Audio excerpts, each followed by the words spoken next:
చేయగలవని నీ దగ్గరికి వచ్చానయ్యా, నీవు చేయగలవని.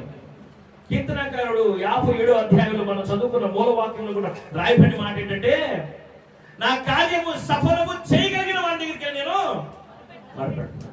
ఈ కుష్ఠరోగి నన్ను స్వస్థపరచు వాడివని నీ దగ్గరికి వచ్చాను అంటాడు. నన్ను బాగు చేయగలిగిన వాడు అని నీ దగ్గరికి వచ్చాను అంటున్నాడు. నా ఆశను తీర్చేవాడు అని నీ దగ్గరికి వచ్చాను అంటున్నాడు. నా కోరికను తీర్చేవాడు అని నీ దగ్గరికి వచ్చాను అంటున్నాడు.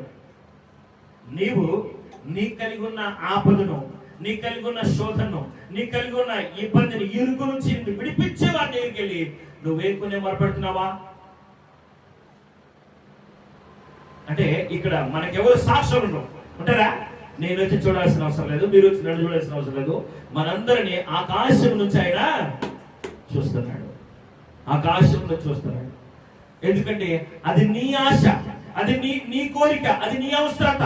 కనుక నీ అవసరతను బట్టి నీకు చెప్తున్న ఆయన భక్తులు చెప్తున్న మాట ఏంటంటే చక్కని మాట. వాళ్ళు మనకు నేర్పుతున్న మాట, మంచి శ్రేష్టమైన మాట ఏంటంటే, ఆయన ఎవరెవరికి దేవుడు అంటే అబ్రహాముకి దేవుడే, ఇస్సాకుకి దేవుడే, యాకోబు కూడా దేవుడే. అబ్రహాము నమ్మాడు, నమ్మిన దాన్ని బట్టి దేవుడు అతన్ని నీతిగా ఇచ్చాడు. ఇస్సాకు విధేయుడు, విధేయతను బట్టి దేవుడు అతన్ని ఆశీర్వదించాడు. అతడు విత్తనమేగా నూరంతర ఆశీర్వాదాన్ని ఎవరు చూశారు? ఇస్సాకు. అబ్రహాములో ఒక ప్రత్యేకమైన మంచి లక్షణం ఉంది, ఇస్సాకులో మంచి గుణం ఉంది. తర్వాత యాకోబులో ఏముంది? ఆయన యాకోబుకు దేవుడు అవడానికి ఈ ప్రశ్న వచ్చింది ఎప్పుడైనా? అది యాకోబు మోసగాడు కదా, అలాంటి వాడికి దేవుడు అవటం ఏంటి? ఆయన అర్థం చేసుకో. నీవే స్థితిలో ఉన్నా నీకు ఆయన దేవుడే, నువ్వే పరిస్థితిలో ఉన్నా ఆయన నీకు దేవుడే.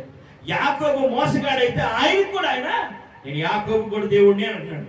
నేను యాకోబు దేవుడిని అన్నాడు. ఆయన ఎవరు పరిచయం చేస్తున్నాడు? నేను అబ్రహాము, ఇస్సాకు, యాకోబుల దేవుడిని అని ఆయన చెప్తున్నాడు. వారి తర్వాత వారి సంతానమైన వారు కూడా అబ్రహాము, ఇస్సాకు, యాకోబుల దేవాన్ని ప్రార్థన చేస్తారు. అబ్రహాము నీతికి వారసులం మేము, ఐగుప్తు దాటిన అబ్రహాము నీతికి వారసులం మేము, ఐగుప్తు దాటిన